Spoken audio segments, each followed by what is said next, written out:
നമസ്കാരം. പാലക്കാട് ജില്ലയിൽ ഒലവക്കോട് 20 വർഷമായി പ്രവർത്തിച്ചുകൊണ്ടിരിക്കുന്ന അഞ്ജലി ഇലക്ട്രോണിക്സ് ഫർണിച്ചർ ആൻഡ് മൊബൈൽസിന്റെ നവീകരിച്ച ഷോറൂം ഈ വരുന്ന 20-ാം തീയതി കാലത്ത് 10 മണിക്ക് ഉദ്ഘാടനം ചെയ്യപ്പെടുന്നു. ഉദ്ഘാടന വേളയിൽ നിങ്ങളോടൊപ്പം ഞാനും ഉണ്ടാകും.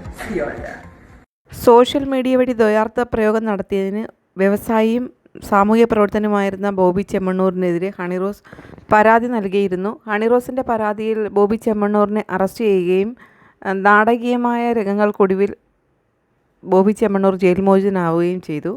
ഇക്കഴിഞ്ഞ കുറേ ദിവസങ്ങളായി കേരളം ഉറ്റുനോക്കിക്കൊണ്ടിരുന്നത് ഹണിറോസിൻ്റെ ഭാഗത്തു നിന്നുള്ള നീക്കം എന്താണെന്നാണ്. എന്നാൽ എല്ലാവരെയും ഞെട്ടിച്ചുകൊണ്ട് തന്നെ പുതിയ ഇനാഗുറേഷൻ്റെ ഒരു ഡേറ്റും തീയതിയും സ്ഥലവും എല്ലാം തൻ്റെ ഫേസ്ബുക്ക് പോസ്റ്റിലൂടെ അറിയിച്ചുകൊണ്ടാണ് ഹണിറോസ് ഇന്ന് വന്നിരിക്കുന്നത്. ബോബി ചെമ്മണ്ണൂർ ജയിൽ മോചിതനായതിനു ശേഷം ഉണ്ടാകുന്ന ആദ്യത്തെ ഇനാഗുറേഷനാണ് ഹണിറോസിൻ്റേത്.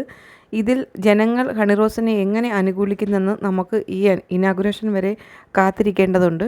സിനിമ, സീരിയൽ മേഖലയിലെ ഇതുപോലെയുള്ള വാർത്തകൾക്കായി ഈ ചാനൽ നിങ്ങൾ സബ്സ്ക്രൈബ് ചെയ്യാൻ മറക്കരുത്.